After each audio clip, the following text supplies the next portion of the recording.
বিসমিল্লাহির রহমানির রহিম।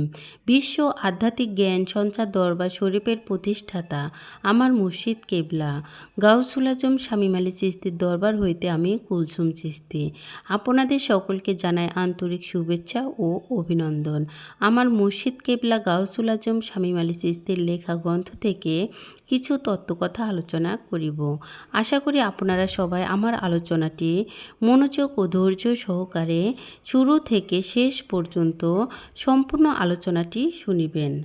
আমি আজকে আপনাদের মাঝে যে আলোচনাটি নিয়ে হাজির হলাম সে আলোচনাটি হলো সালাত কী এবং সালাত কত প্রকার, এই নিয়ে কিছু তত্ত্ব আলোচনা করিব। সালাত কী? সালাতের মাধ্যমে আল্লাহকে স্মরণ করা। নামাজ কী? নামাজের মাধ্যমে আল্লাহকে স্মরণ করা। কী স্মরণ, কেমন স্মরণ, কোন ধরনের স্মরণ এবং অশ্লীল মন্দ কাজ থেকে ফিরে থাকার আর এক নাম হলো সালাত। আর এই সালাতের কথা আল্লাহ তাআলার কোরআনে ৮২ জায়গায় সালাত কায়েম করার কথা কেন বলেছেন? মহান আল্লাহ যদি সালাত কায়েম করার কথা একবার বলতো কোরআনে, তবেই তো মানুষে মানত। ৮২ জায়গায় কেন আল্লাহ সালাতের কথা বলেছেন?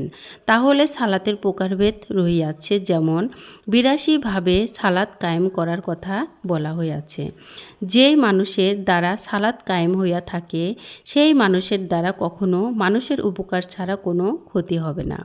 সালাতের ৮২টা ভাব আছে, তার কিছু ভাব প্রকাশ করছি। যেমন রুকু সেজদার মাধ্যমে যে সালাত কায়েম করিয়া থাকি, এটি এক প্রকার সালাত। সর্বসময় আল্লাহকে স্মরণ রেখে জিকিরে থাকি, এটাও এক প্রকার সালাত। এই সালাত যখন আমার মধ্যে ধরিয়া রাখিব, তখন আমার দ্বারা কি কি বিষয় ঘটিতে থাকবে। প্রথম ঘটবে, আল্লাহ রাসূলের কথা মনে পড়তেই শরীরটা শিহরিয়া উঠিবে এবং চোখ দিয়ে অঝরে পানি ঝরতে থাকবে। এবং এরপরে সালাত যাহা ৮২ভাবে সালাত কায়েম হইতে থাকিবে, যেমন কোনো মানুষ অসুস্থ থাকে বা চেনা অচেনা যেই ধরনের লোকই হোক না কেন, তাহার অসুস্থতার জন্য জানমাল দিয়া চেষ্টা করিতে থাকবে। একজন বিপদে পড়িয়া গিয়াছে, জানমাল দিয়া তাকে উপকার করিতে উঠিয়া পড়িয়া লেগেছেন এবং এতিম লোকদেরকে তাহার খেয়াল রাখে। নিজের স্বার্থের জন্য তিনি কখনো চিন্তাও করেন না। মানুষকে বিপদে ধৈর্য ধারণ করিতে বলেন। কেউ অভাবে পড়ে কাম না করিতে পেরে না খেয়ে শুয়ে আছে, ৪০টি ঘর পর্যন্ত দেখাশোনা করেন এবং নিজের গায়ের চাদরখানিও এক অসহায় মানুষের গায়ে তুলে দেন। আরও বলে থাকেন, এই দুনিয়ায় আমরা মুসাফির হইয়া এসেছি, আজ আছি তো কালকে থাকিব না। এই স্বভাব চরিত্র যদি কোনো মানুষের মধ্যে দেখা যায়, তখনই আমরা মনে করে নেব এই মানুষটি সবসময় সালাতেই গণ্য হইয়াছে। আর যদি দেখি এই স্বভাব চরিত্র একজন নামাজ বা সালাতকারীর মধ্যে নাই, তখনই বুঝে নেব এই ব্যক্তির সালাতকারী নয়। ৮২ ভাগ সালাতের মধ্যে কয়েকটি সালাত বর্ণনা করিলাম। এইভাবেই ৮২ ভাব সালাত কায়েম বা নিজের মধ্যে প্রতিষ্ঠিত করতে হবে। মসজিদে যাইয়া নামাজ পড়ি, নামাজের নিয়ম মতোই পড়ার চেষ্টা করি, কিন্তু ৮২ভাবে সালাত কায়েম করার চেষ্টাও করি না।